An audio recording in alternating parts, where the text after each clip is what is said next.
Cool. Mhm. Um, Mhm. okay, so after I just unloaded all these questions that I think, Mhm. man, I know for a fact those who are listening could gain a lot from your experience. Is there Mhm. a single question that you have that you'd like to flip the script on myself? And since, because usually in the coaching dynamic with a player, it's like, pretty much we're the Mhm. ones usually always giving a lot of information. I mean, obviously there are times where there are dialogue, but Yeah. usually it's, buttoned up, Mhm. Mhm. so is there a question after all these years that you have that Mhm. I could answer for you?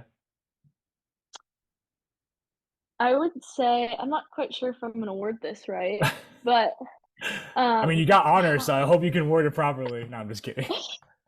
how do you navigate each player individually and how they receive information? Because I feel like each player receives information differently, and, like, as a player, you find that out with your peers. You're like, "Okay, I Mm. can't yell at you because you're gonna start not wanting to play soccer now." But I feel like as a coach, it's different because you're trying to give them instructions and you are the one that's subbing in and out. So I was gonna say, how do you navigate each player individually? I would say the biggest lesson that I learned too late, and I wish I would have learned it earlier, is to not compare player to player. Mm, When I first started coaching, I would ask myself, why does Coco work so much harder than Mike? mhm, So then I would get tougher on Mike mm, versus telling myself, Coco's Coco and Mike's Mike. So one thing I do with the teams that I coach is I explain to them that I will never compare you to somebody else, and neither do I want you to. I want you to yeah, compare yourself to yourself. So when mhm, you do that, I think you take down the guard because mhm, everyone, we're all human. We just want to be liked. We want to be included. We want to, be a part of something together. And when you start pinning people against each other and isolating people, it's like just chaos. So yeah, I think looking at someone for their strengths is a very easy way, and also what they're not naturally good at. So, for example, like spine players versus like wing players, and not putting a wing player in a spine position or putting a spine player in a wing position and asking yourself why aren't they able to do certain things, and it's like because they physically can't.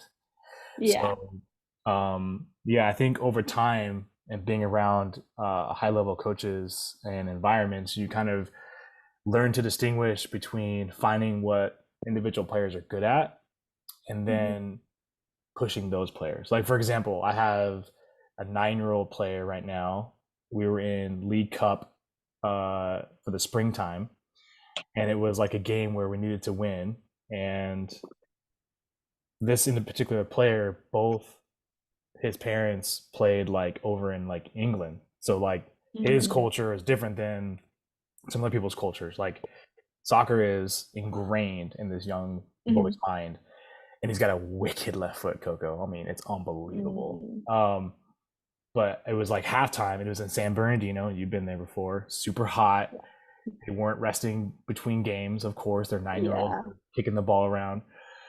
And so as he's going back on, I said, "This is the difference between good players and great players." And he just looked at me and was like, whoa. And like, what was so crazy, Coco, was after that game was all said and done, his mom heard what I said. And she mhm. said, I actually told him that like during the week, like just after practice one time. So he's Oh, already getting it really? from like his mom, right? Mhm, And like in the game, which gave me kind of like goosebumps, was that I said the exact same thing. But see, I couldn't say that or I wouldn't say that to somebody else in that team because that would mhm, just crumble them. That would put them under yeah, so much pressure. It would be a negative response. yeah, So I think it's yeah. It's also along with looking at what they're good at, and what they're not good at. It's what is their motivation, and so then you know how much you can push them, uh, yeah, which takes time. And yeah, even when I was around you, it's been like 6 years, 5 years. So I'm a whole different coach than yeah, I was back then. And I wish, honestly, I wish I was now back then, so that way could have mhm, added more to like yeah, your fuel of fire. So, but yeah, it's not easy. I think some people look at it as it's like, oh, how lucky he or she can coach. It's like, well, depending on where you're coaching, how you're coaching, what the goals are, it's difficult. But that It's was a good hard. question. That was a good question. Did you have a follow up question, or is that good? That was that was a good question.